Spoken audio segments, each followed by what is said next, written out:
The Battle of Blair Mountain was a significant event in American history and is considered the largest labor uprising in the country's history. The battle took place in the Appalachian Mountains of West Virginia in 1921 and involved thousands of coal miners who were fighting for better working conditions and union recognition. At the time, West Virginia was one of the largest coal-producing states in the country, and the coal mines were controlled by a small group of wealthy mine owners who had little regard for the safety or well-being of their workers. The miners, many of whom were immigrants, were paid low wages, worked long hours, and were subjected to dangerous working conditions. In response to these conditions, the United Mine Workers of America began organizing the miners and calling for better working conditions and union recognition. The mine owners, however, were determined to maintain their control over the industry and resisted the efforts of the UMWA. Tensions between the miners and the mine owners came to a head in 1920 when the UMWA called for a strike.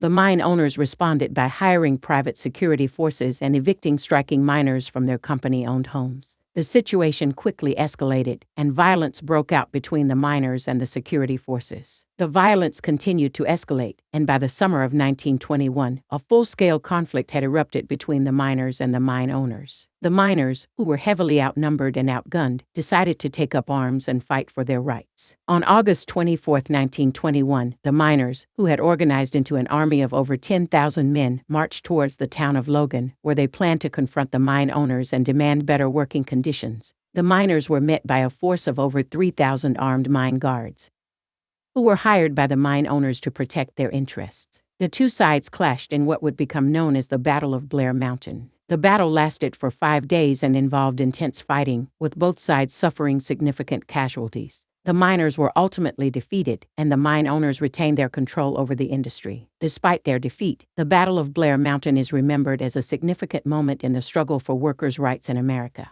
The battle brought national attention to the plight of coal miners in West Virginia and helped to pave the way for the formation of labor unions in the coal mining industry. In conclusion, the Battle of Blair Mountain was a pivotal moment in American history and marked a significant milestone in the struggle for workers' rights. The battle was fought by thousands of coal miners who were fighting for better working conditions and union recognition. And despite their defeat, their bravery and determination inspired generations of workers to continue the fight